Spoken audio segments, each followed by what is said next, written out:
you're gonna be alright. Just hold on for one night.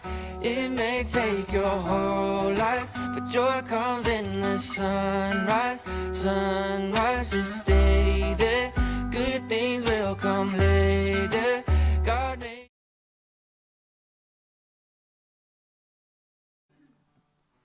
Amen. On a le désir commun qui est de s'approcher du trône ce matin, de s'approcher de Jésus.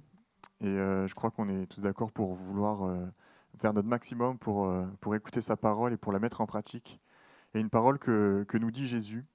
Jésus nous dit « Ne vous inquiétez donc pas du lendemain, car le lendemain aura soin de lui-même. À chaque jour suffit sa peine. » Et c'est chaque jour suffit sa peine, c'est quelque chose d'assez simple, on va dire, à écouter et à entendre. Mais combien de fois est-ce qu'on a du mal à le mettre en pratique ? Et je vous invite ce matin à vraiment prendre ce culte comme vraiment un moment à part, un moment où on se concentre, un moment où on donne cet instant à Jésus. Peut-être que cette semaine, on va avoir des échéances qui arrivent. Peut-être que cette semaine, il y a un rendez-vous important qui est là. Peut-être que cette semaine, il y a un contrôle important qui va arriver.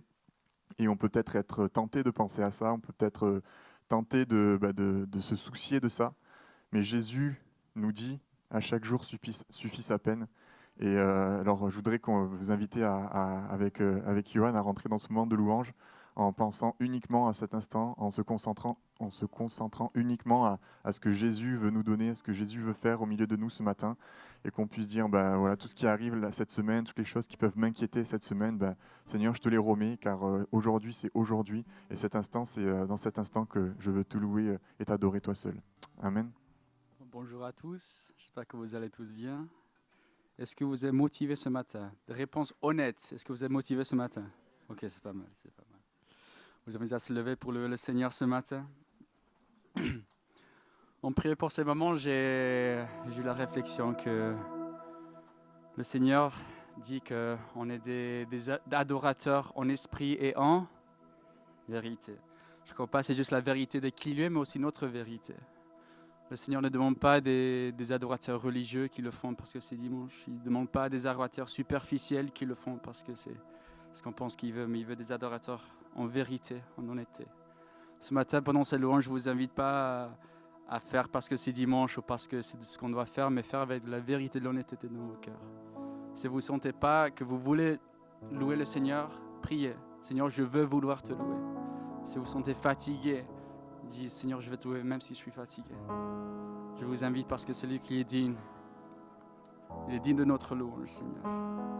Merci Dieu pour cette nouvelle journée, Seigneur. Merci que ta présence est parmi nous ce matin, Seigneur. Merci que tu ne demandes pas d'être des êtres, des adorateurs parfaits, Seigneur, mais tu juste demandes qu'on soit dans ta présence, Seigneur. Je prie que ce matin, chaque cœur soit ouvert à vraiment recevoir tel qu'on est, Seigneur. Dans notre lutte, dans nos fardeaux, Seigneur, qu'on peut vraiment juste te rencontrer, Seigneur, avec une expérience réelle, Seigneur. Merci que tu es fidèle et tu es bon envers nous, Seigneur. Et on prie, je te dédie ces moments, Seigneur, que ce soit ta volonté pour ta gloire, Seigneur. Amen.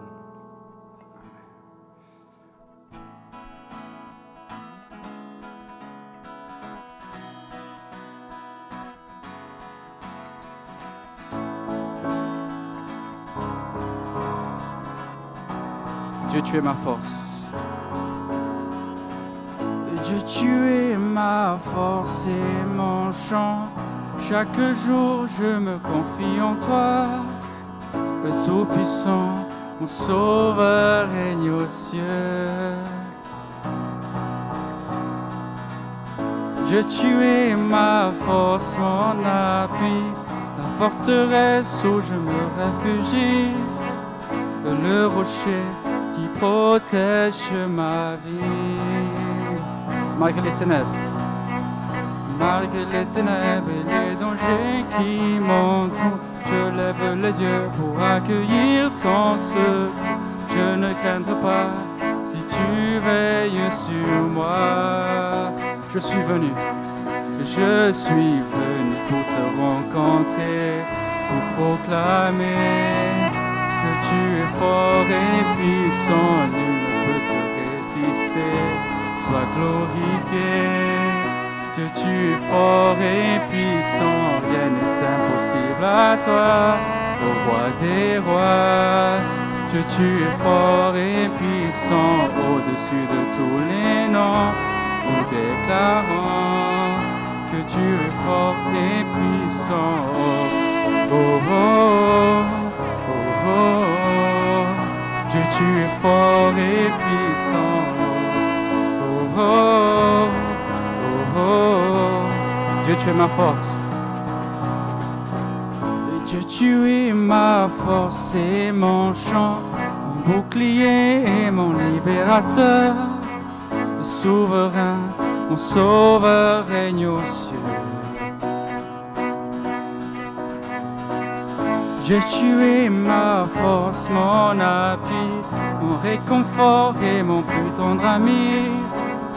Un rempart devant mes ennemis, malgré les ténèbres.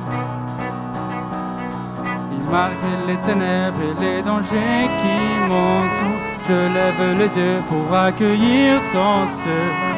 Je ne craindrai pas si tu veilles sur moi, malgré les ténèbres.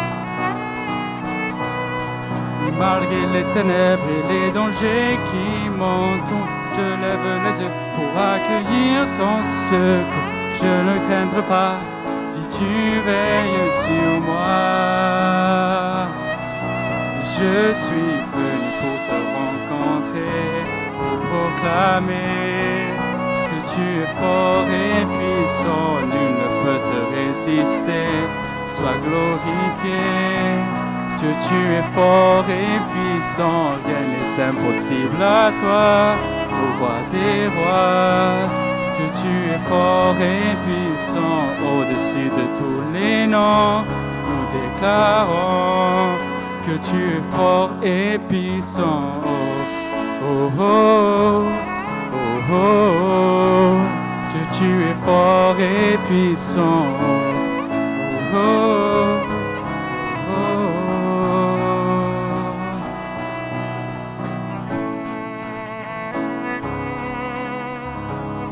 Oui, Seigneur, rien ne peut nous séparer de ton amour, Seigneur. Ton amour est puissant, ton amour est parfait, Seigneur. Nous le déclarons. Rien ne peut nous séparer de ton amour manifesté en Jésus-Christ, mon Sauveur et mon cieux. Rien ne peut nous séparer de ton amour manifesté en Jésus-Christ.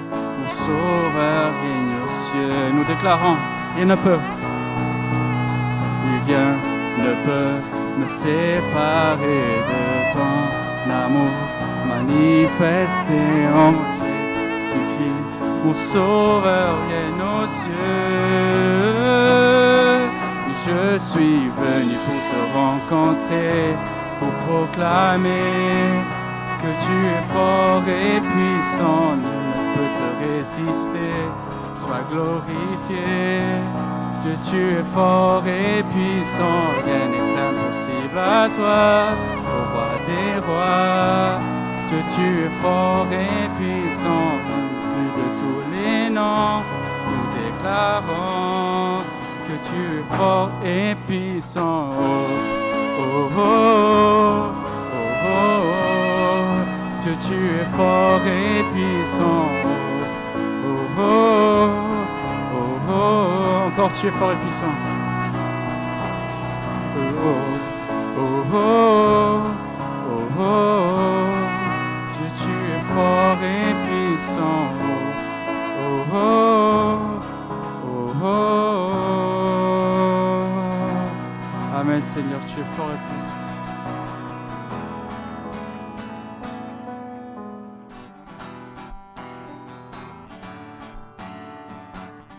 Oh, oh, oh, oh, oh, oh, oh,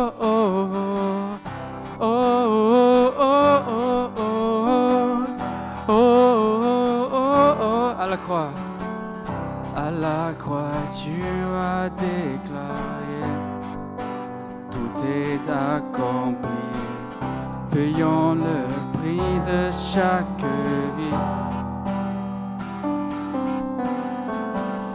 la mort n'a pu te résigner.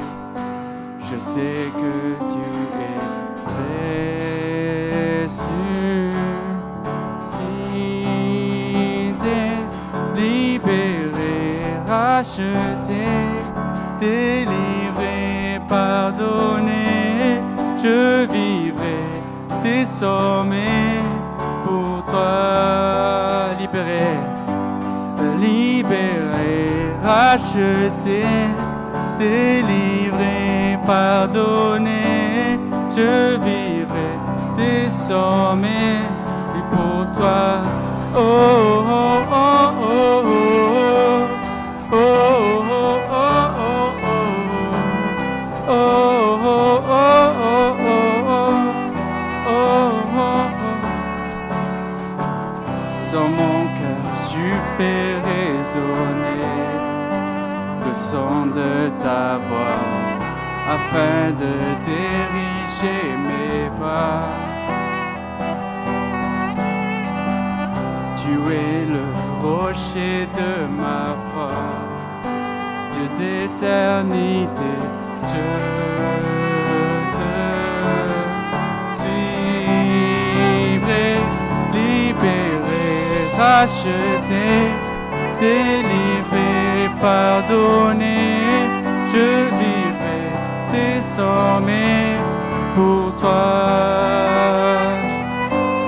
libéré, racheté, délivré, pardonné, je vivrai désormais pour toi.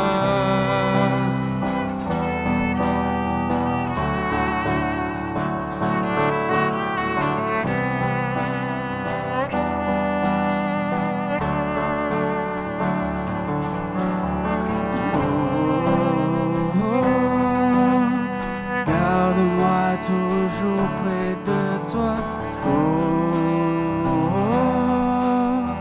tu es mon secours et ma joie, oh, garde-moi toujours près de toi,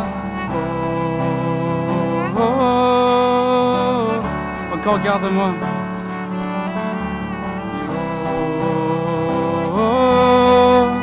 Garde-moi toujours près de toi, oh, oh, tu es mon secours et ma joie, oh, oh, garde-moi toujours près de toi, oh, oh, libéré, racheté, délivré, pardonné, je vivrai désormais pour toi. Libéré, racheté, délivré, pardonné, je vivrai désormais.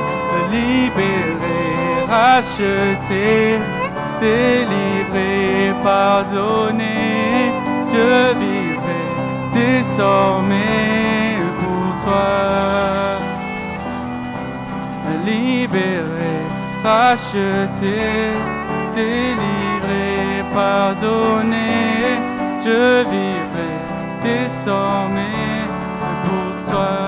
Oh, oh, oh, oh, oh, oh, oh, oh, oh, oh, oh, oh, oh.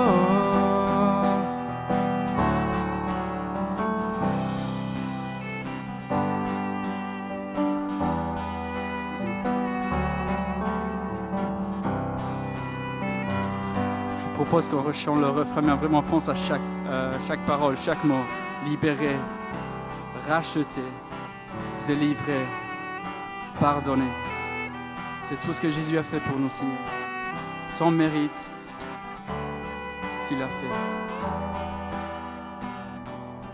Libéré, racheté, délivré, pardonné, je vivrai désormais et pour toi. Libéré, racheté, délivré, pardonné. Je vivrai désormais pour toi. Encore une fois, libéré, libéré, racheté, délivré, pardonné. Je vivrai désormais pour toi. Dernière fois. Libéré, racheté, délivré, pardonné. Je vivrai désormais pour toi.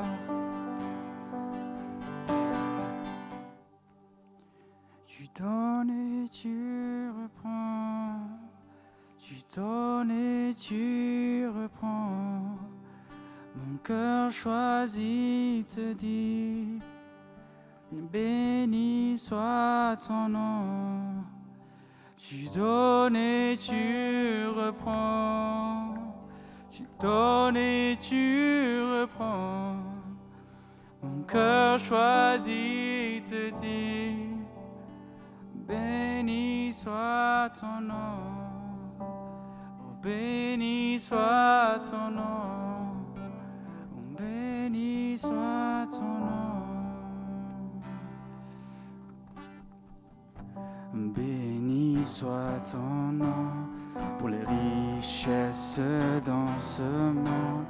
Elles durent en abondance. Béni soit ton nom. Béni soit ton nom, quand ma vie traverse un désert, quand je rencontre des épreuves. Béni soit ton nom. Reçois ma louange.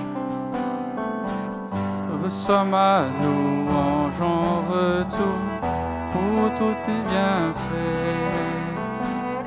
Comme l'obscurité m'envahit, je dis comme elle, béni soit le nom du Seigneur, béni soit le nom, béni soit le nom du Seigneur, béni soit ton nom glorieux. Béni soit ton nom, quand le soleil brille sur moi, le monde est rempli de joie. Béni soit ton nom.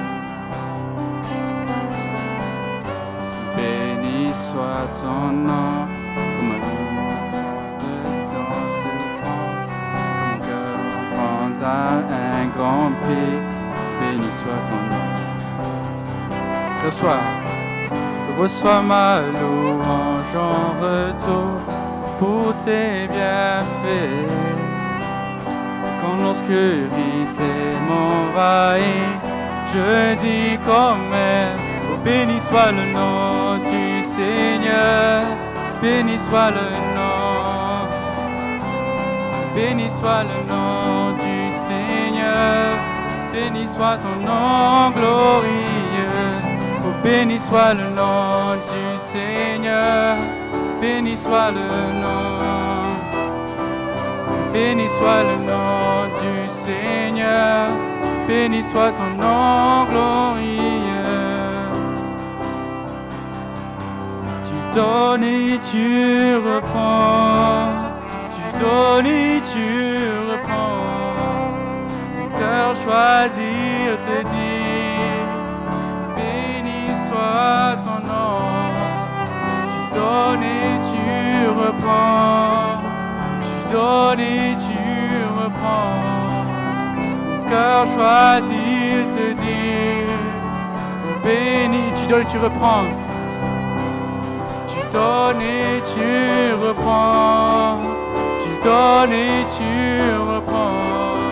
Mon cœur choisit te dire, béni soit ton nom, oh, béni soit le nom du Seigneur, béni soit son nom, béni soit le nom du Seigneur, béni soit son nom glorieux, béni soit le nom du Seigneur, béni soit le nom, Béni soit le nom du Seigneur.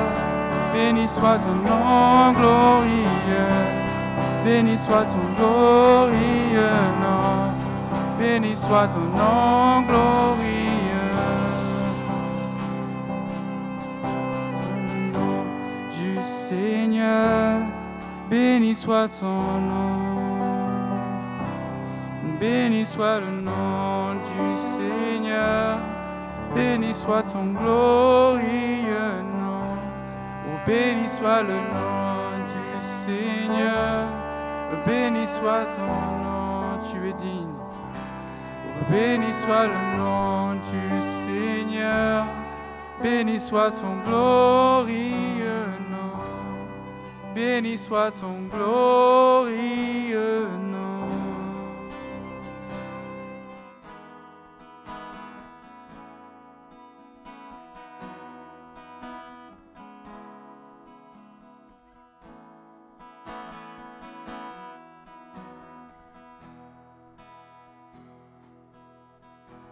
Et ton sang si précieux m'a pardonné. Blanc, oui, plus blanc que la neige. Tu fais battre en retraite mon péché et ma honte. Par cette alliance, tu me restaures. Donc je me lève pour t'adorer. Ma vie épargnée par ta bonté. C'est ton saint nom qui m'a franchi. Grâce à toi, Jésus, pour mon cœur.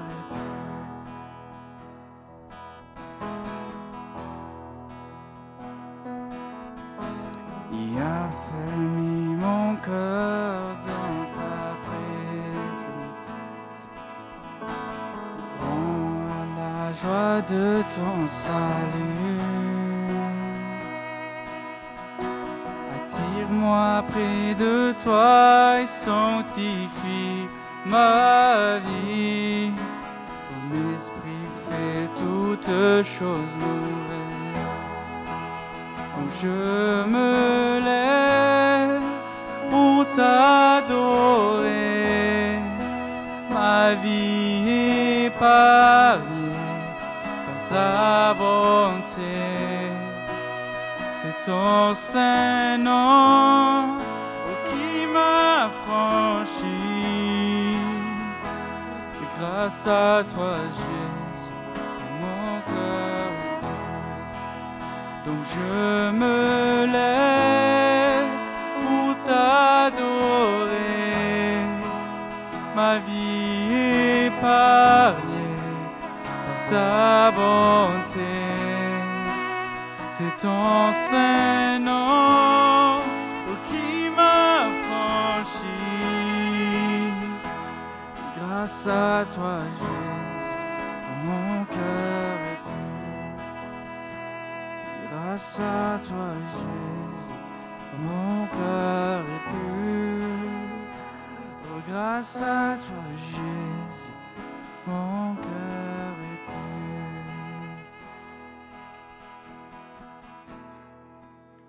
Donc je me lève pour t'adorer.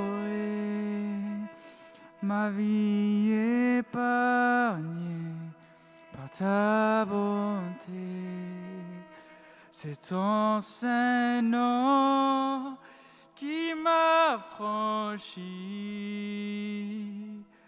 Grâce à toi, Jésus, mon cœur est pur. Grâce à toi, Jésus, mon cœur est pur. Dans Luc 24, au verset 1er, on peut voir. Le premier jour de la semaine, elles se rendirent au sépulcre du grand matin, portant les aromates qu'elles avaient préparés. Elles trouvèrent que la pierre avait été roulée de devant le sépulcre, et étant entrées, elles ne trouvèrent point le corps du Seigneur Jésus. Comme elle ne savait que penser de cela, voici 2 hommes leur apparurent en habits resplendissants. Saisis de frayeur, elles baissèrent le visage contre terre, mais ils leur dirent : Pourquoi cherchez-vous parmi les morts celui qui est vivant ? Il n'est point ici, mais il est ressuscité. Souvenez-vous de cette manière, il vous a parlé lorsqu'il était encore en Galilée, et qu'il disait : Il faut que le Fils de l'homme soit livré entre les mains des pécheurs, qu'il soit crucifié et qu'il ressuscite le 3e jour. Et elles se souvinrent des paroles de Jésus. Amen. Ce matin, on va prendre la Sainte Seine pour nous souvenir des paroles de Jésus, oui, et pour se souvenir de ses actes, pour se souvenir qu'il est venu pour nous montrer tout l'amour que Dieu nous porte, pour nous souvenir que Jésus est venu pour nous montrer qu'il nous aime, pour nous laver, comme on l'a chanté, pour nous purifier, pour nous faire une place aussi avec lui. Jésus veut que ce matin on se souvienne de ce qu'il a fait à la croix. Jésus veut qu'on se souvienne peut-être des choses qu'on a entendues étant plus jeune, des promesses qu'il nous a faites qu'on a peut-être oubliées. Ce matin, par cet acte symbolique de la Sainte Seine, on veut se souvenir des paroles de Jésus pour notre vie, de ses actes pour notre vie. Et on veut aussi ne pas porter les regards vers ce que les hommes regardent. Les hommes avaient tendance à regarder au tombeau. Les hommes avaient tendance à regarder à ce qui était censé être dans l'ordre des choses. Mais Jésus est venu pour confondre. Jésus est venu pour confondre les sages de ce monde. Jésus est venu pour confondre notre façon de penser. Jésus est venu pour nous montrer qu'il n'était pas resté dans le tombeau, mais qu'il est bien ressuscité. Et ce matin, on veut pas porter nos regards dans le tombeau, mais on veut porter nos regards vers le Seigneur, vers Jésus. On l'a vu hier, il est venu pour revenir, il va revenir, on le verra encore dans les prochains instants. On veut s'attacher à sa parole, on veut se souvenir de son acte, de son œuvre, alors que ce matin on puisse continuer dans ce temps de recherche, dans ce temps de cœur à cœur avec le Seigneur, qu'on puisse porter nos regards vers cette nouvelle vie qu'il nous donne, vers cette nouvelle nature, vers cette nouvelle identité qu'il nous donne, car il est mort, mais bien plus, il est ressuscité. Amen. Je vais demander à Nicolas, si tu veux bien t'avancer pour m'aider, et Sylviane, qu'on puisse prendre le repas de la Seine.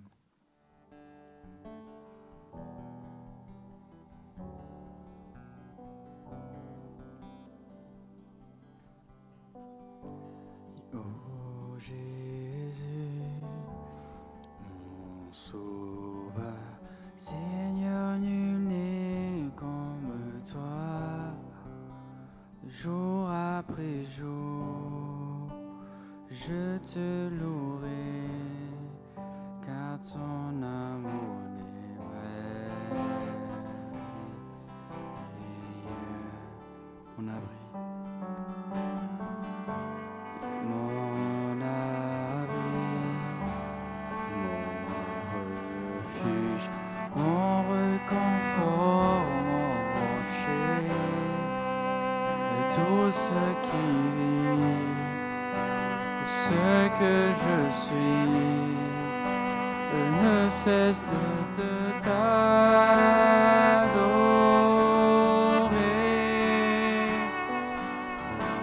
Chante au Seigneur, crie de joie terre entière. À Dieu la gloire, la puissance et l'honneur. Les monts s'inclinent et les flots rugissent à l'écho de ton nom. Je vois tes œuvres et mon cœur crie de joie. Je t'aimerai, je tiendrai par la foi. Rien ne pourrait égaler tes promesses à moi.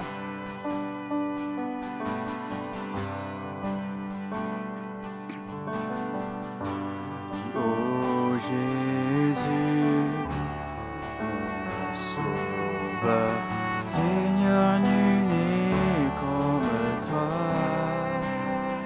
Jour après jour, je te louerai, car ton amour est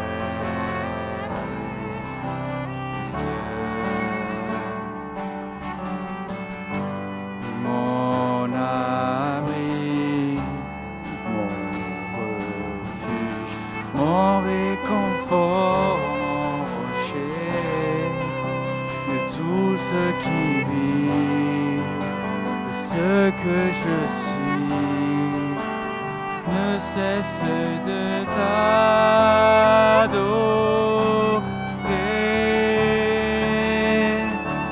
Chante au Seigneur, crie de joie terre entière.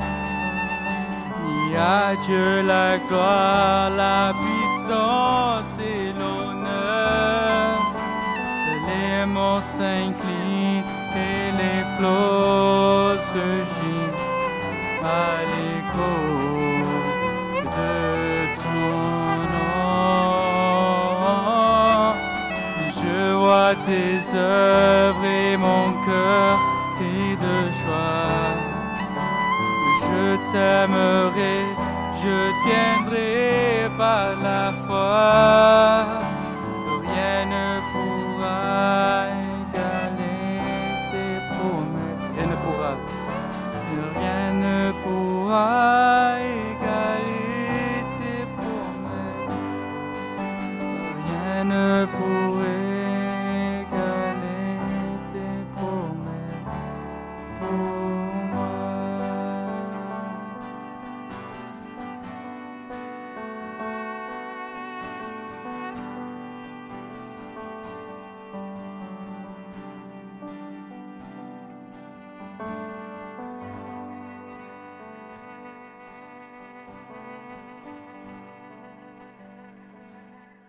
Oui, Seigneur, merci pour ces moments, Jésus. Merci parce que ta présence est ce qui nous fait du bien. Ta présence est notre essentiel. Ta présence est ce qui nous permet de vivre, Jésus. Et on ne veut pas s'en passer, Seigneur, comme nous le rappelle ce don spirituel. On veut vivre chaque jour, Seigneur, dans ta présence, Jésus. Alors merci encore de nous conduire dans ces moments, Seigneur. On a ouvert la bouche, Seigneur. Maintenant, on veut ouvrir nos oreilles, Père. On veut ouvrir nos cœurs pour que tu puisses encore nous enseigner, nous parler, qu'on puisse ressortir de ce lieu plus grand, plus fort que ce qu'on est rentré. Alors vraiment encore merci pour ces instants et pour ce que tu vas faire dans ce temps. Amen. Et pour continuer, je vous propose qu'on puisse accueillir Jean-Marc Morin qui va nous enseigner de son savoir sur un thème qui lui est cher. Et voilà, on va l'accueillir pour entendre ce qu'il a à nous dire. Amen. Waouh, ça fait du bien la présence du Seigneur, hein? Ça nous réconforte, ça nous régénère, ça nous bénit. Alléluia. Quand je pense qu'autrefois, nous étions sans Dieu, et comme dit la Bible, quand on est sans Dieu, on est sans espérance. On avançait dans le monde comme ça, sans Dieu et sans espérance. Mais un jour, nous avons cessé de résister à l'appel de Dieu, à l'amour de Dieu, et nous avons accepté Jésus comme notre Sauveur, et nous ne sommes plus sans Dieu, et par conséquent, nous ne sommes plus sans espérance. Nous avons une espérance, vous savez, l'espérance que Jésus donne, c'est plus que tout l'or du monde. On pourrait rassembler tous les euros que l'Europe possède, tous les dollars que l'Amérique possède, tous les bitcoins, on dit ça comme ça, non? Bitcoin. On pourrait rassembler toutes les richesses du monde, les mettre dans le plateau d'une balance et dans l'autre plateau mettre la foi en Jésus. Vous savez quoi? Ce qui est plus lourd, ce qui est plus précieux, c'est la foi en Jésus. Parce que la foi en Jésus nous donne l'espérance, nous permet d'avoir l'espérance. Alors, cette espérance, on va en parler, si je la retrouve. On va en parler de cette espérance. Et en parler, ça nous fait du bien. Je prie pour que, en entendant parler encore ce matin de cette espérance, on soit comme les disciples d'Emmaüs qui disaient « Mais notre cœur ne brûlait-il pas de joie, de bonheur, alors qu'il nous parlait en chemin ?» Que Dieu fasse que tous ceux qui ont l'espérance ce matin, qui ont accepté Jésus comme leur sauveur et qui serrent dans leur cœur l'espérance, que tous puissent sentir leur cœur brûler par l'onction du Saint-Esprit. Amen. Moi, ça, je ne peux pas le faire, mais lui peut le faire. Et que tous ceux qui n'ont pas encore l'espérance. Peut-être y a-t-il parmi nous quelques personnes ici, je crois que si vous êtes là, c'est quand même vous croyez un peu que Dieu existe au minimum, mais peut-être vous ne possédez pas encore l'espérance d'être dans le ciel avec Jésus pour l'éternité, dans le bonheur éternel. Alors je prie pour que vous puissiez dire ce matin, en entendant ces choses, ça serait ballot quand même de passer à côté de ça. Hein?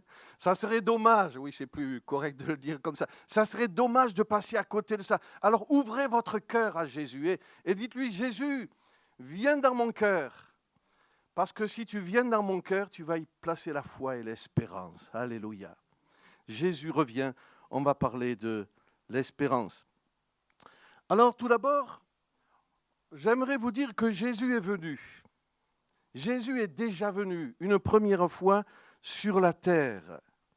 On va le lire dans Jean au chapitre 1 au verset 41.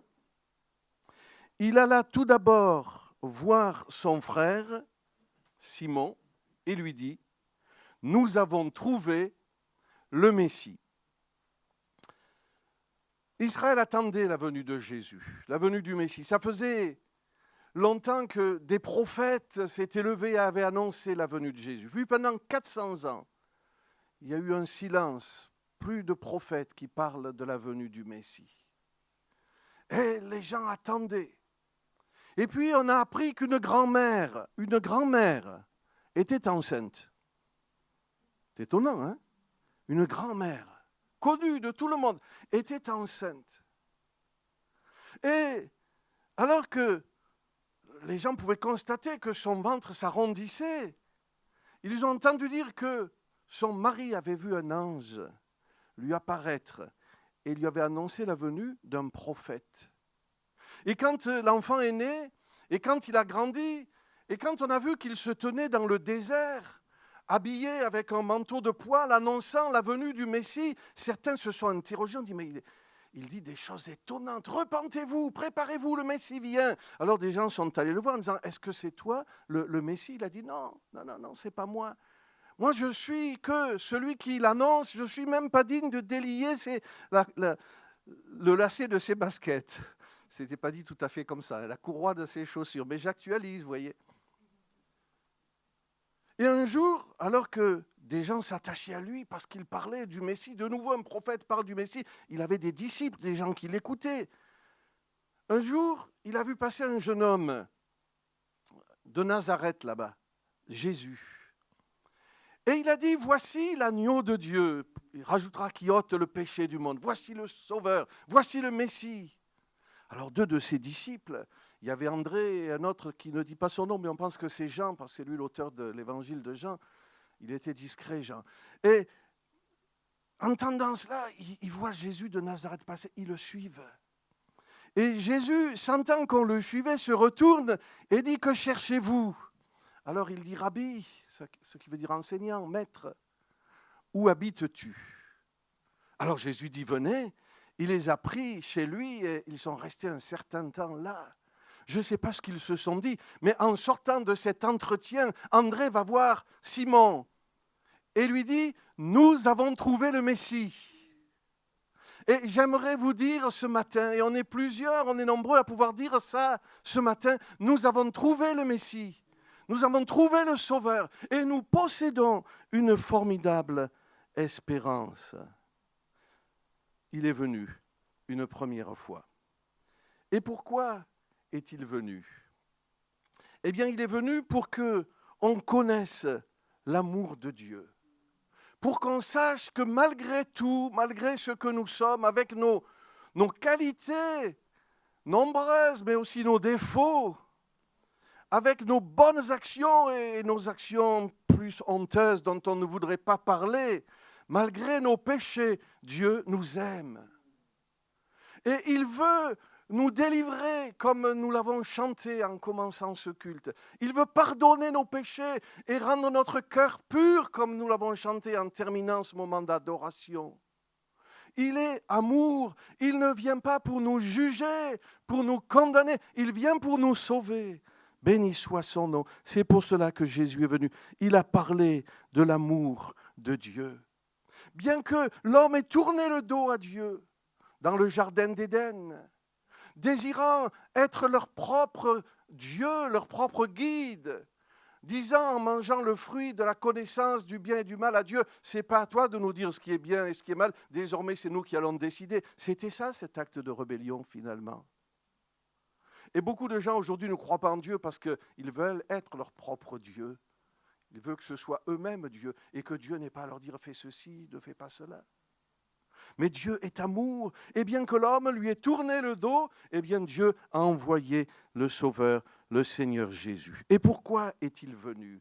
C'est ce que nous allons voir dans un premier temps. Pourquoi est-il venu ? Eh bien pour nous sauver, pour nous parler de l'amour de Dieu, pour mourir sur la croix du calvaire, pour donner sa vie en sacrifice pour le péché, pour payer notre faute de sa propre vie. Lui qui n'avait pas commis le péché, qui n'avait jamais offensé Dieu, ni en pensée, vous imaginez, ni en parole, ni en acte. Lui qui était saint, eh bien, il a donné sa vie en sacrifice pour que nous qui sommes pécheurs, nous puissions devenir saints. Un peu comme, j'aime cette image, vous l'avez déjà entendue de ma bouche, mais un peu comme le paratonnerre attire la foudre pour protéger la maison. Jésus a été élevé entre terre et ciel sur la croix, crucifié. Il a attiré la colère de Dieu qui était contenue à cause des péchés de toute l'humanité, dont les miens. Il a attiré sur lui la colère de Dieu. Il est mort dans des souffrances terribles afin que nous soyons protégés, que nous soyons sauvés et que nous n'allions pas en enfer, mais que nous allions au paradis. Béni soit le Seigneur. Mais la question se pose. Oui, Dieu est amour. Oui, l'homme lui a tourné le dos. Oui, Dieu a envoyé un sauveur. Mais est-ce que nous voulons de ce sauveur ? Est-ce que nous voulons revenir à Dieu ? Voyez, ces disciples de Jean, ils ont emboîté le pas de Jésus. Ils l'ont suivi. Ils ont entendu, voici l'agneau de Dieu qui ôte le péché du monde. Ils l'ont suivi. Et je t'invite ce matin à suivre Jésus. Tu vas dire, mais comment ? Eux, ils l'ont vu passer. Mais moi, comment je peux le suivre ? Eh bien, suis-le au travers de la Bible. Intéresse-toi à ce que la Bible dit de lui. Découvre-le. Reviens écouter l'Évangile dans ce lieu. Lis la Bible chez toi. Suis Jésus. Commence à t'intéresser à lui. Et si tu commences à le suivre, tu sais ce qui va se passer. À un moment donné, pas tout de suite peut-être, quoique. À un moment donné, il va s'arrêter pour toi. Il va se retourner sur ta vie et il va te dire, qu'est-ce que tu veux ? Dis-lui comme les disciples, je veux en savoir un peu plus sur toi. Je veux venir où tu demeures. Je veux venir dans ta maison. Je veux voir le lieu où tu habites. Et vous savez quoi ? Il va se révéler à vous. Mais il va faire plus que ça. Il va un jour vous amener dans le lieu qu'il habite, dans le ciel, dans le paradis, pour l'éternité. Il va se révéler. Il va te donner la foi. Ouvre ton cœur. Dis-lui, viens Seigneur Jésus, révèle-toi à moi. Fais-toi connaître moi. Je veux en savoir plus sur ta personne. Je veux te suivre.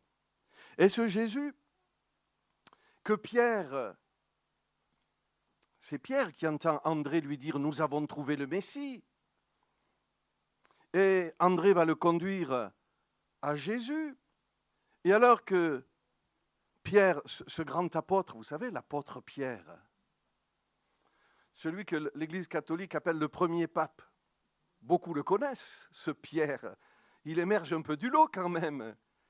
Eh bien, Pierre et André arrivent vers ce Jésus.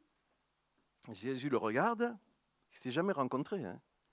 Et Jésus lui dit, toi tu es Simon, fils de Jonas, et tu seras appelé Pierre. Jésus le connaissait parfaitement. Jésus te connaît.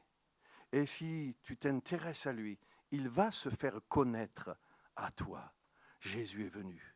Et ce Pierre, il a vu Jésus faire des choses extraordinaires, la pêche miraculeuse. Il avait pêché toute la nuit sans rien prendre. Jésus lui dit, jette encore une fois ton filet. Maintenant, Jésus est dans la barque. Il jette le filet. C'est la pêche la plus importante qu'il ait jamais prise. Il a vu Jésus poser sa main sur un homme couvert de lèpre. C'était repoussant. Jésus le touche et lui dit, je le veux, sois pur. Et quand il enlève sa main, il n'y a plus de traces. Sa peau est saine comme la peau d'un jeune enfant. Il était dans la maison quand un paralytique a été placé là, au pied de Jésus. Et Jésus lui dit, tes péchés sont pardonnés. Tout le monde dit, mais il n'y a que Dieu qui peut pardonner les péchés. Eh bien, écoute, pour montrer que je suis le Fils de Dieu, capable de pardonner les péchés, lève-toi, prends ton lit et va dans ta maison. Et le paralytique se lève. Pierre a vu tout ça. Il a vu Jésus ressusciter la fille de Jairus, le chef de la synagogue là-bas. Il a vu tout ça. Puis il a vu Jésus sur la croix. Il a vu mourir. Et puis, il a vu le tombeau vide. Et quand il est rentré dans le tombeau, il a vu et il a cru. Et Pierre et tous les autres disciples ont vécu cela. Et puis Jésus a commencé de leur dire qu'il allait repartir. Et il les a conduits sur la montagne des Oliviers. Et là, alors qu'il les bénissait, il s'est élevé. Il s'est élevé. Il s'est élevé. Ils l'ont regardé partir jusqu'à ce qu'une nuée les dérobe à leurs yeux. Et ils étaient là, je pense qu'ils avaient la bouche ouverte. Ils n'en revenaient pas. Il s'en va. 2 anges sont apparus et leur ont dit ceci. Ce Jésus qui a été enlevé au ciel du milieu de vous redescendra. Il reviendra de la même manière que vous l'avez vu partir. Jésus est venu, ça c'est fait. Mais il reviendra. Et c'est ce que je vous annonce ce matin de la part du Seigneur. Il reviendra. Mais il reviendra. Pourquoi ? Eh bien, quelques jours avant de mourir, là-haut dans la chambre haute à Jérusalem, alors que l'ambiance commençait à devenir lourde, parce que Jésus, depuis quelque temps, disait qu'il allait être arrêté, qu'il allait être crucifié. Mais Seigneur, tu as tout pouvoir, tu ne vas quand même pas laisser faire ça. Pierre a même dit, mais ça ne t'arrivera pas, arrière de moi, Satan. Il fallait que Jésus donne sa vie pour que nous soyons sauvés. Parce que le salaire du péché, c'est la mort. Et pour nous délivrer de ce jugement, Jésus a subi le jugement à notre place. Alors, quelques jours, quelques heures peut-être même avant de mourir, Jésus leur avait dit cela. Lorsque je vous aurai préparé une place, je reviendrai et je vous prendrai avec moi afin que vous soyez vous aussi là où je suis. Pourquoi Jésus va revenir ? Pour nous prendre avec lui dans le ciel.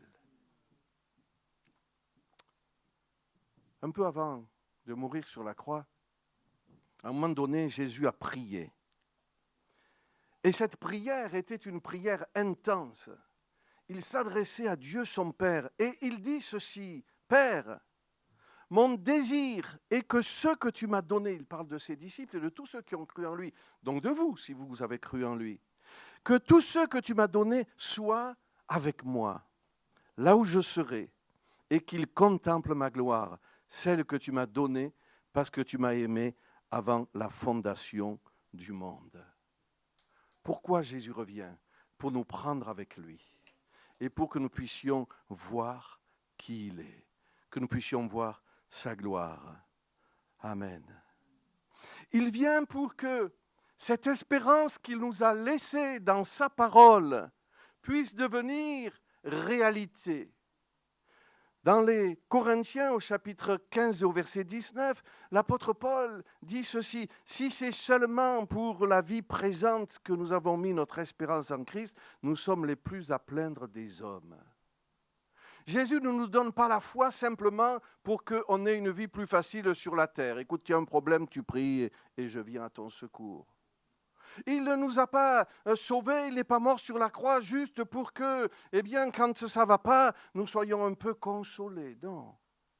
Il a donné sa vie sur la croix et il revient pour que cette espérance qu'il a mise dans nos cœurs devienne réalité. Non, nous ne croyons pas en Jésus juste pour le temps de notre vie, mais nous croyons en Jésus pour l'éternité. Nous croyons qu'il revient et qu'il nous prendra avec lui. Mais alors, Jésus revient, mais on a dit pourquoi ? On va maintenant se poser la question, comment ? Comment il revient ? Eh bien, la Bible nous dit ceci dans les Thessaloniciens. Ensuite, nous qui serons restés en vie à ce moment-là, nous serons enlevés ensemble avec eux dans les nuées pour pour rencontrer le Seigneur dans les airs. Ainsi, nous serons toujours avec le Seigneur. Ce texte de la Bible, parole inspirée de Dieu, nous dit « Au son de la trompette de Dieu, à un signal donné, les morts en Christ ressusciteront, seront changés. Nous aussi, les vivants, nous serons changés. En un clin d'œil, nous partirons à la rencontre du Seigneur dans les airs. » Si vous réfléchissez à ce que je vous dis là, ce que je lis dans la Bible, avec votre raisonnement, si vous essayez de raisonner, de réfléchir à cela, à un signal donné, les morts en Christ, les chrétiens morts ressusciteront, les chrétiens vivants seront changés, ils partiront au ciel. Vous ne pouvez pas le croire. Parce que ça dépasse l'entendement, ça dépasse la raison. Vous savez, si on pouvait expliquer Dieu, ben c'est que Dieu ne serait pas plus grand que nous. Dieu nous dépasse. Et bien sûr qu'il y a des mystères qu'on ne peut accepter que par la foi. Ça se heurte à notre raison. Et notre raison ferme la porte. Mais ce matin, que cette parole, tu ne la reçoives pas dans ta raison, dans ton raisonnement, mais dans ton cœur. Et si tu la reçois dans ton cœur, si tu dis, je veux le croire, peut-être c'est difficile, dis comme cet homme, viens au secours de mon incrédulité, je veux croire, Seigneur. Dis-le maintenant dans ton cœur à Dieu, je veux croire, viens au secours de mon incrédulité. Écoutez, quand une personne meurt, une fraction de seconde avant de mourir, vous dites c'est une personne. Une fraction de seconde après qu'elle soit morte, vous dites c'est un cadavre. Pourquoi vous dites c'est un cadavre? Ben parce qu'il n'y a plus personne. Comprenez? Avant c'était une personne, mais maintenant il n'y a plus personne. C'est un cadavre. Ça s'est passé en un clin d'œil. Mais en un clin d'œil, l'éclat qui éclairait ses yeux n'y est plus. Le teint, l'expression qui était sur son visage n'y est plus. Elle est partie en un clin d'œil. Et de la même manière, quand Jésus va revenir en un clin d'œil, on va partir avec lui dans le ciel. Alléluia. Béni soit son nom. Quand on sera là-haut dans le ciel, relisez, ça serait trop long de le faire, mais relisez Apocalypse chapitre 21, chapitre 22, on en a parlé un peu hier. C'est tellement merveilleux que, comme disait l'apôtre Paul, ce sont des choses qu'on ne peut pas expliquer avec des mots. Ça dépasse ce qui est connu. Donc il n'y a pas de mots. Les mots traduisent ce qui est connu, mais quelque chose qui est inconnu, il n'y a pas de mots pour le dire. Alors, ça nous est présenté certainement comme une image, une ville d'or. Les murs sont en or, les rues sont en or, tout est beau, les portes, c'est des pierres précieuses. Vous savez, le rêve de tout homme et de toute femme, soyons honnêtes, peut-être moins quand on vieillit, mais quand on est jeune, le rêve de tout homme, c'est d'être riche, c'est d'être à l'abri du besoin. Peut-être pas forcément aller chercher sa baguette de pain en Ferrari, mais au moins pouvoir sortir son téléphone et dire « Chérie, je regarde les comptes. » Ouais, ça ne te fait pas de soucis, ça va très bien, tu sais. Oui, ça va très bien. L'homme rêve d'avoir la richesse à côté de lui, de la serrer à côté de lui. Mais dans le ciel, on n'aura pas la richesse à côté de nous, c'est nous qui serons dans la richesse, dans la ville d'or. Nous habiterons la félicité. Nous habiterons le bonheur. Il n'y aura plus de besoin, plus de soucis. Il essuiera toutes larmes de leurs yeux. La mort ne sera plus. Il n'y aura plus de cris, il n'y aura plus de douleur, il n'y aura plus de déception, il n'y aura plus de « j'espère que ». Tout sera merveilleux, tout sera parfait. Pourquoi? Parce que nous serons dans la maison de Dieu. On a vu que Jésus revient. On a vu pourquoi, pour nous prendre dans la félicité, avec lui, dans le paradis de Dieu. On a vu comment, en un clin d'œil, ça dépasse notre entendement, mais il nous a donné la foi, nous en sommes certains, nous en sommes sûrs, nous savons que Dieu existe, nous avons connu que Dieu existe, et nous croyons ce qu'il dit. Alors la question maintenant c'est, ok, il revient, pourquoi, comment, mais quand? Je vous attendais là. Quand? Ben, vous savez, quand la grande question, cette grande question a été posée pour la première fois sur l'esplanade du temple. Je vous raconte l'histoire. Jésus sort du temple avec ses disciples. Et puis, certainement, instinctivement, il y a un disciple qui se retourne. Et alors qu'ils vont descendre les marches d'escalier, il se retourne et qu'est-ce qu'il est beau notre temple quand même. Il est magnifique notre temple. C'est drôle, Jésus n'a rien dit du temple. C'est étonnant parce que c'est pour Dieu qu'on a bâti le temple. Salomon avait bâti le temple, et puis il y a eu la guerre, le temple a été détruit, on est parti en exil, et puis on a rebâti le temple. Certains pleuraient parce qu'il était moins beau que le premier. Mais un prophète s'est levé et a dit, mais la gloire de cette maison sera plus grande que la première. Et c'est vrai, parce que dans ce temple-là, ce n'est pas la nuée qui est descendue, c'est Jésus qui est rentré. La gloire de ce temple est plus grande. C'est drôle que Jésus n'ait jamais parlé du temple. Il aurait pu nous dire, au fait, merci pour le temple que vous m'avez bâti, vous avez bâti pour mon Père, merci. C'est vrai qu'il est beau, il n'en a jamais parlé. Alors ce disciple parle à Jésus. Jésus, tu as vu ce beau temple? Tu as remarqué ces belles pierres? Jésus le regarde et il lui dit, il va être détruit. Quoi? Il ne restera pas pierre sur pierre. Écoutez, il a plombé l'ambiance. Il y a eu un blanc, mes amis, un froid. Tout le monde descend les marches d'escalier sans un mot. Il traverse la ville, plus personne ne dit rien. Il passe par la porte, sans doute la porte dorée, qui est murée maintenant, jusqu'au retour du Seigneur. Et ils descendent la vallée du Cédron, ce torrent qui coule de temps en temps par forte pluie. C'est l'endroit où les gens de Jérusalem vont jeter leurs ordures. Ce n'était pas très écolo à l'époque. Ils traversent ce torrent, sans doute à sec. Ils montent, ils traversent le jardin des Oliviers. Ils montent sur la montagne des Oliviers. C'est Jésus qui mène la barque et eux ne font que suivre. Et il s'assied juste en face du temple.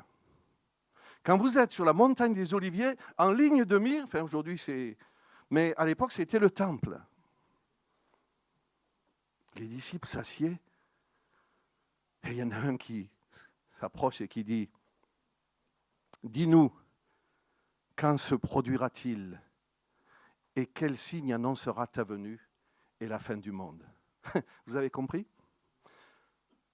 Pendant qu'ils descendaient les marches d'escalier, qu'ils traversaient la ville, qu'ils traversaient le Cédron, jusqu'à ce qu'ils s'assiedent en face du temple, ils ont réfléchi.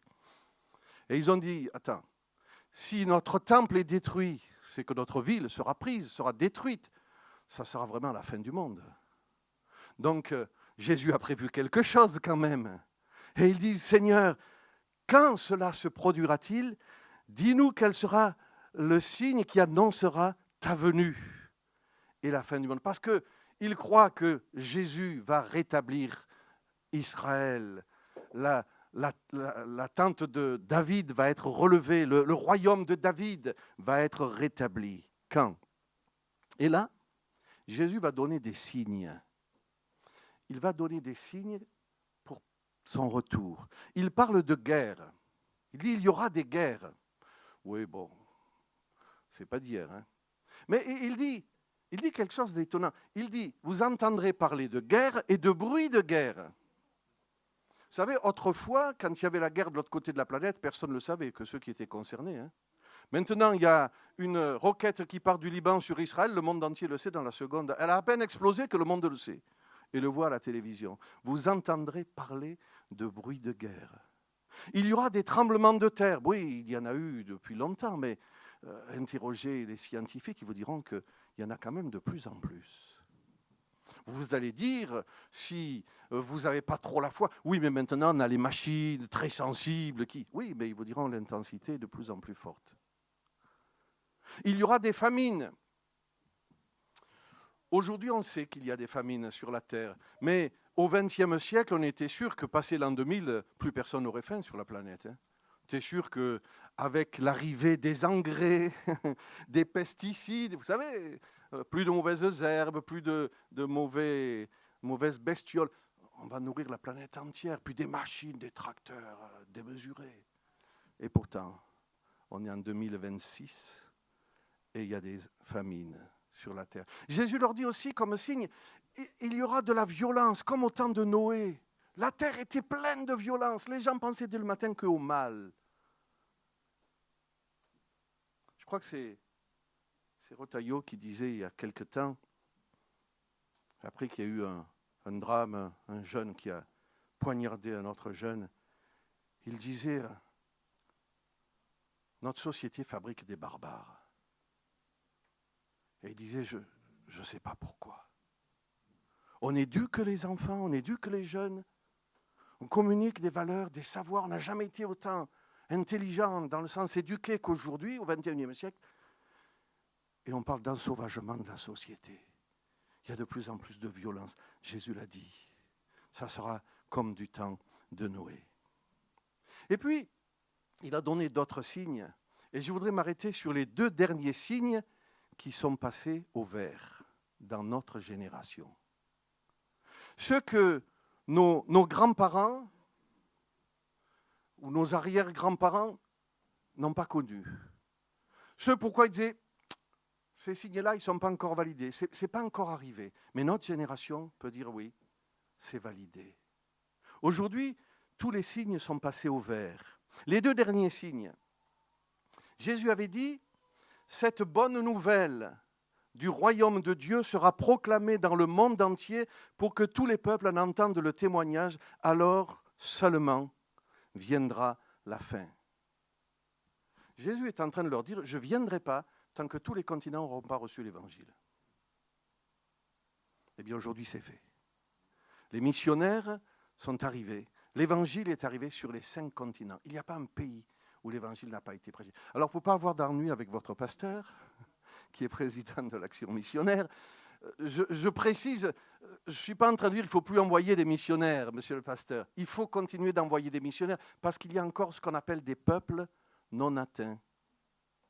Mais là, il dit ceci, le monde entier, et que tous les peuples entendent le témoignage. Un jour, un homme est venu me voir en me disant, tant qu'il restera des peuples non atteints, le Seigneur ne peut pas revenir. Ça m'a contrarié, ça. Ça m'a ennuyé. J'ai dit, ah bon?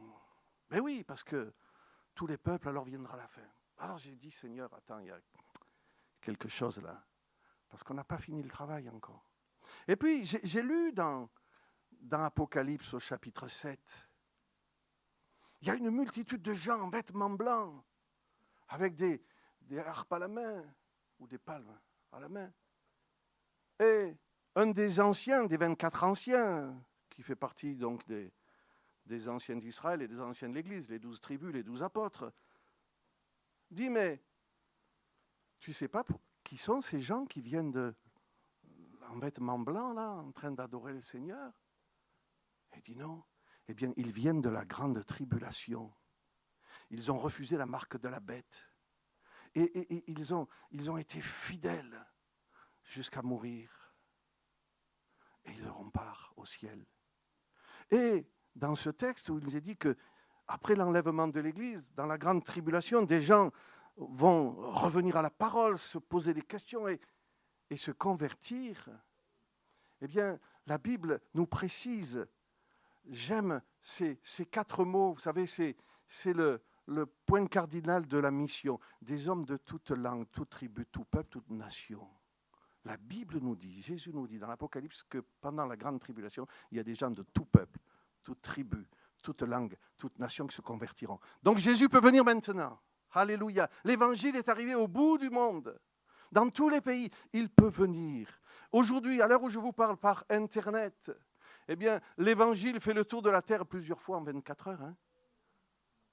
L'évangile a atteint les extrémités de la terre.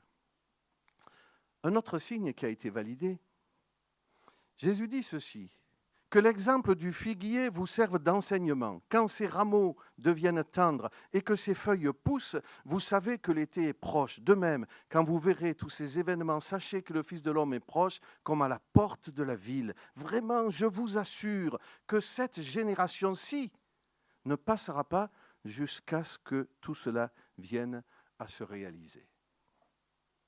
Dans la Bible, quand on étudie l'Ancien Testament, le Nouveau Testament, il y a des végétaux qui sont pris comme témoignage, comme type d'Israël. Par exemple, la vigne représente le peuple d'Israël, le peuple religieux, le peuple d'Israël, le peuple qui croit en Dieu, le peuple fidèle.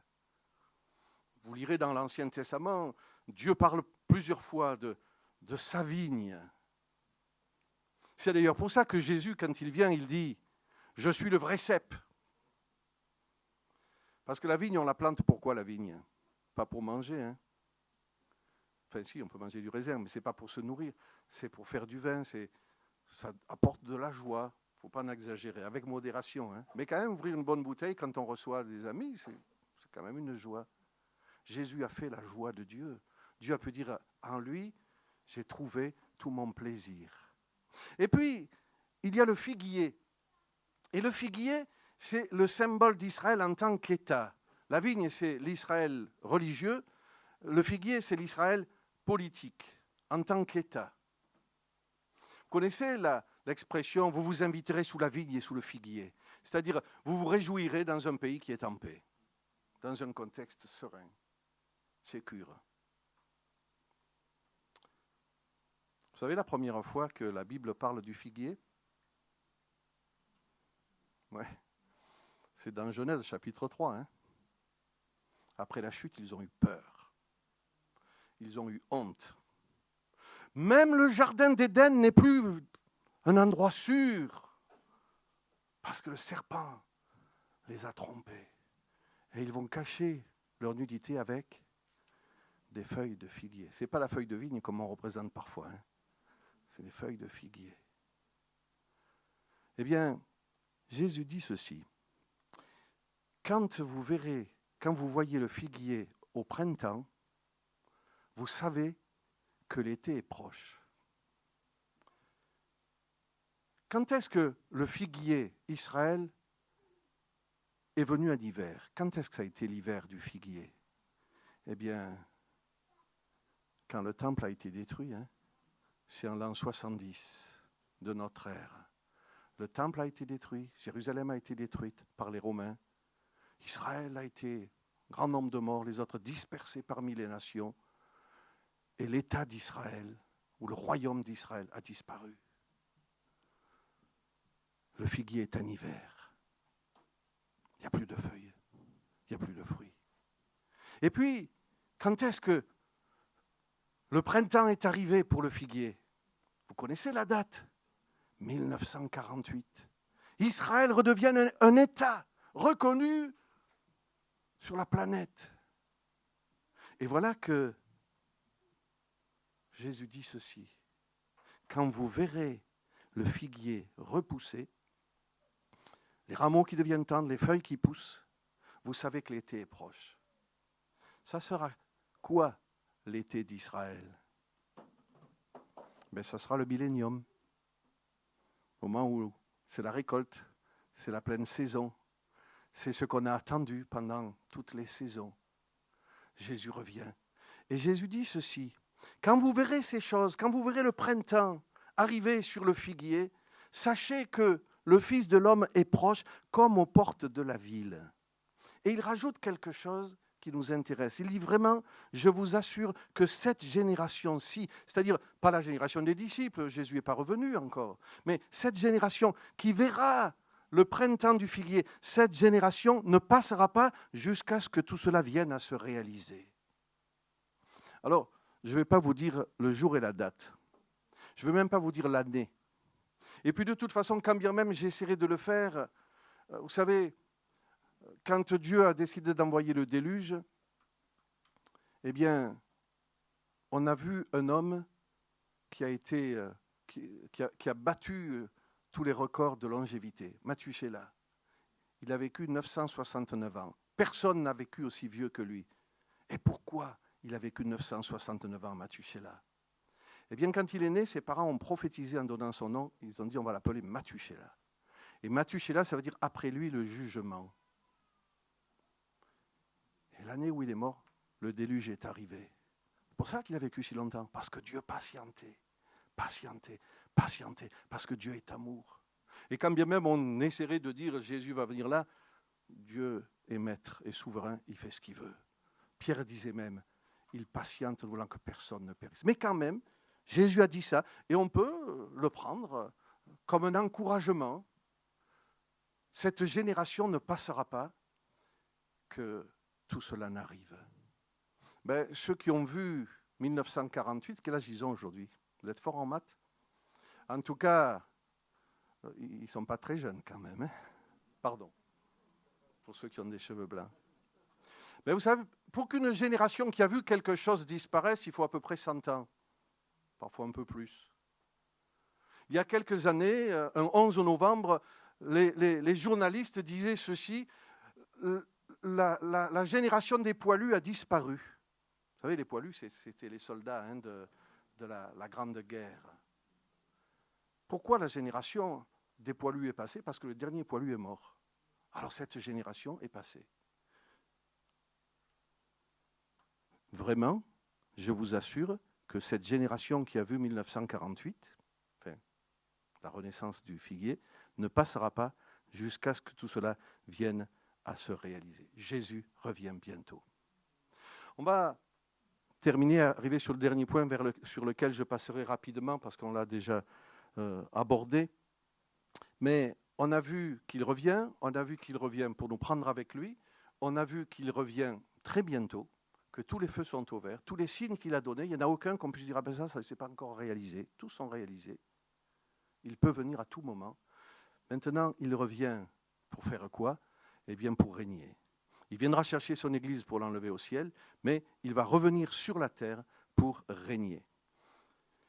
Dans Zacharie au chapitre 14, au verset 1, il est dit « Voici venir le jour de l'Éternel où l'on partagera dans tes murs même le butin pris chez toi. » Il parle de Jérusalem. « J'assemblerai alors l'ensemble des peuples étrangers devant Jérusalem pour la combattre. La ville sera prise, les maisons saccagées, les femmes violées. La moitié de la ville partira en exil, mais le reste du peuple ne sera pas éliminé de la ville. » Après que Jésus soit venu amener l'Église avec lui, il y aura des temps de tribulation sur la terre. Si vous voulez en savoir plus, lisez le livre de l'Apocalypse. Je pense que tout le monde a entendu parler de ce mot, Apocalypse. Et vous verrez que pendant 7 ans, 3 ans et demi, puis de nouveau 3 ans et demi, il y a toutes sortes de choses qui arrivent sur la terre. Et à la fin de ces 7 ans, eh bien, il y a un roi mondial qu'on appelle l'Antichrist qui va demander à toutes les armées du monde d'aller attaquer Jérusalem, d'aller attaquer Israël. C'est ce que nous lisons ici. Et alors que Israël, Jérusalem est prise, alors que un grand nombre du peuple tombe sous les coups, sous les balles, un reste d'Israël se dit, mais pourquoi le Messie, nous qui sommes le peuple de Dieu, pourquoi le Messie ne revient pas? Et alors, ils cherchent, certainement, je suppose qu'ils vont se replonger dans les Écritures, dans la Bible, dans l'Ancien Testament, relire toutes les prophéties qui annonçaient le Messie, et Dieu va leur venir en aide par son esprit, et tout à coup, eh bien, ils vont réaliser que le Messie était venu, que c'était Jésus, et qu'ils l'ont crucifié. Et alors, ils vont se repentir. Ils vont se repentir. Zacharie, chapitre 12, verset 10. « Je répandrai alors sur la famille de David et sur ceux qui habitent Jérusalem un esprit de grâce et de supplication. Alors ils tourneront leur regard vers moi, celui qu'ils ont transpercé, crucifié. Ils porteront le deuil pour lui, comme on porte le deuil pour un fils unique. Ils pleureront sur lui, tout comme on pleure amèrement pour son fils premier-né. » Mes amis, pour vous qui êtes chrétiens, vous savez ce qui s'est passé quand vous avez reconnu que Jésus est le Messie, le Sauveur. Vous savez ce qui s'est passé quand vous êtes repenti de vos péchés. Quand vous lui avez dit, Seigneur Jésus, je te demande pardon pour mes péchés. Ça t'a coûté à la croix du calvaire. Tu as pris tes péchés sur moi à la croix. Je te demande pardon. Je crois que tu es le Sauveur. Je te reçois comme mon Sauveur. Qu'est-ce qui se passe quand on se convertit à Jésus-Christ? on reçoit une paix, une joie. Jésus vient par son esprit dans notre cœur. Et on peut dire, nous avons connu que le Seigneur est bon. Nous savons maintenant, nous avons expérimenté. Certains vont même jusqu'à dire, j'ai rencontré le Seigneur. Alléluia. Et on peut le dire, c'est tellement fort. Oui, nous avons rencontré le Seigneur. C'est une rencontre spirituelle, mais c'est une rencontre intérieure qui nous remplit d'espérance et de foi et de joie. Eh bien, de la même manière, quand Israël, le peuple de Dieu, sur le plan national, va reconnaître Jésus comme le Sauveur en disant « Pardon de t'avoir crucifié, pardon !» Qu'est-ce qui va se passer? Jésus va revenir. Il va revenir en Israël. Il va revenir à Jérusalem. Dans Zacharie chapitre 14, au verset 4, il est dit « En ce jour-là, il posera ses pieds sur le mont des Oliviers, près de Jérusalem, du côté du Levant. Le mont des Oliviers se fendra d'est en ouest en deux parties. Une immense vallée se creusera entre les deux. Une moitié du mont reculera au nord et l'autre moitié au sud. » De là où il est parti, de la montagne des Oliviers, en face du temple, là où il a dit, eh bien, il y aura des temps difficiles, durs, le temple sera détruit. À ce même endroit, Jésus reviendra pour arrêter la guerre et pour délivrer son peuple. La Bible nous dit qu'alors Satan sera neutralisé. Dans Apocalypse chapitre 20, verset 3, il le précipita dans l'abîme qu'il ferma au-dessus de lui en y mettant des scellés afin que le dragon ne puisse plus égarer les peuples avant le terme des 1000 ans. Après cela, il doit être relâché pour un peu de temps. Jésus revient régner sur la terre. Et pendant 1000 ans, eh bien, ça sera quelque chose de merveilleux. Il fera cesser les combats. Il est écrit ceci, il fait cesser les combats jusqu'aux confins de la terre. L'arc est brisé.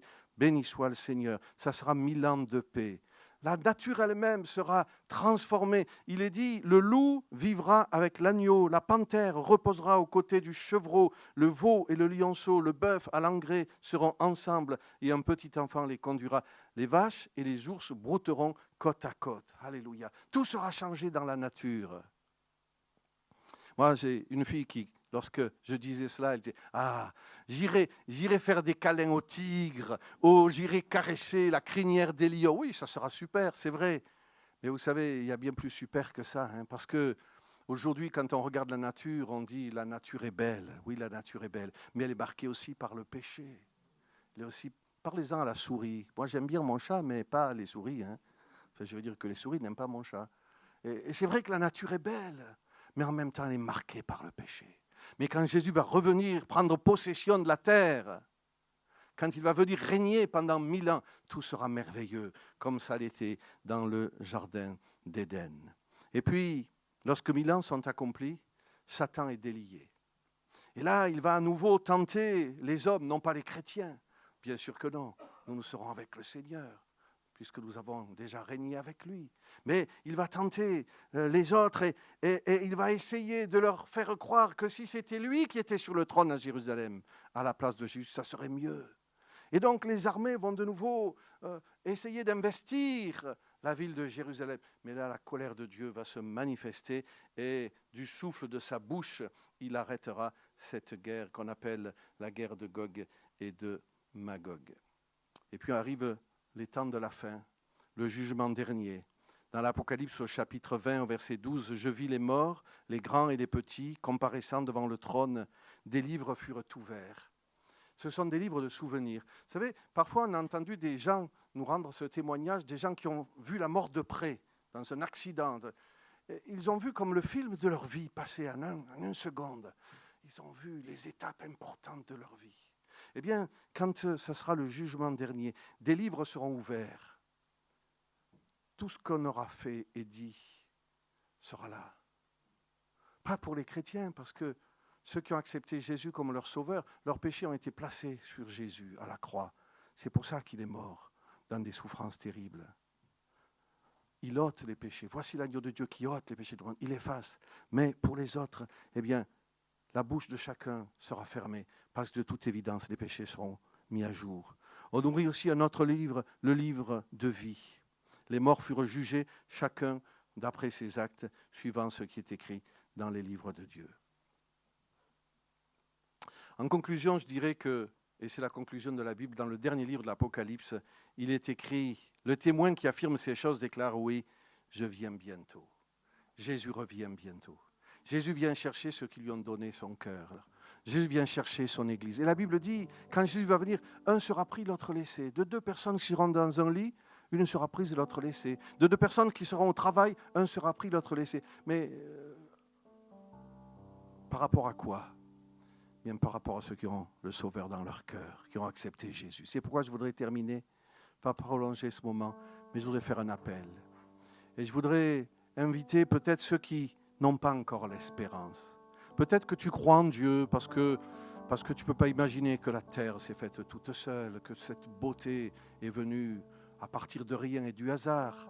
Non, rien ne produit rien. Peut-être tu crois en Dieu, mais peut-être tu n'as pas l'espérance dans ton cœur. Peut-être tu n'es pas sûr que si Jésus revenait maintenant, tu partirais avec lui. Je voudrais t'inviter à faire comme ces deux disciples qui ont entendu Jean-Baptiste dire « Voici l'agneau de Dieu, celui qui pardonne les péchés ». Alors ils l'ont suivi. Je voudrais t'inviter à suivre Jésus. On va fermer nos yeux pendant quelques instants. On va prier, on va se placer dans un temps de recueillement, très bref, mais très important. Toi qui as entendu ces choses et qui sens dans ton cœur que tu ne les possèdes pas, qu'elles ne t'appartiennent pas.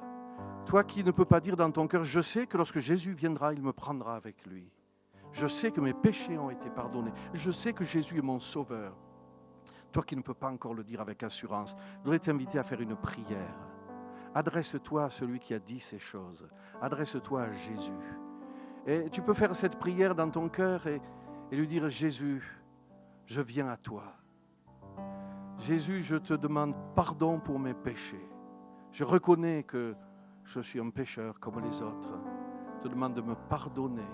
Je te demande, Seigneur Jésus, de me prendre avec toi dans le ciel.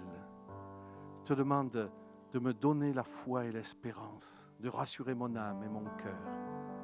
Suis Jésus, ouvre ton cœur, reçois Jésus dans ton cœur, invite-le, dis-le lui.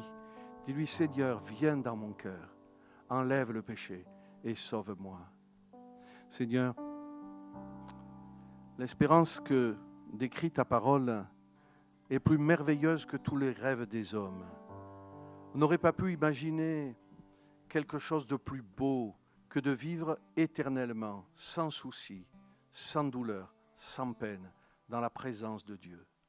Ces choses n'appartiennent pas aux hommes, elles ne peuvent appartenir qu'à Dieu, qu'à toi. Alors Seigneur, tu nous as donné la foi et l'espérance et ces choses nous habitent. Nous savons que c'est vrai. Nous savons que tu viens bientôt. Et comme le dit le dernier verset de la Bible, Amen, oui, viens Seigneur Jésus. Mais je veux te prier pour ceux qui ne peuvent pas dire ça parce qu'ils ont peur de ne pas partir avec toi.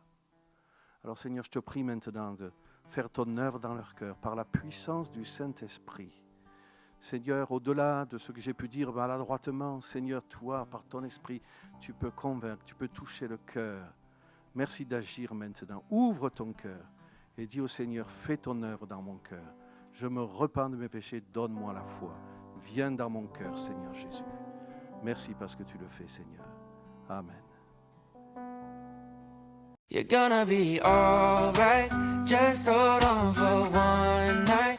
It may take your whole life, but joy comes in the sunrise. Sunrise, just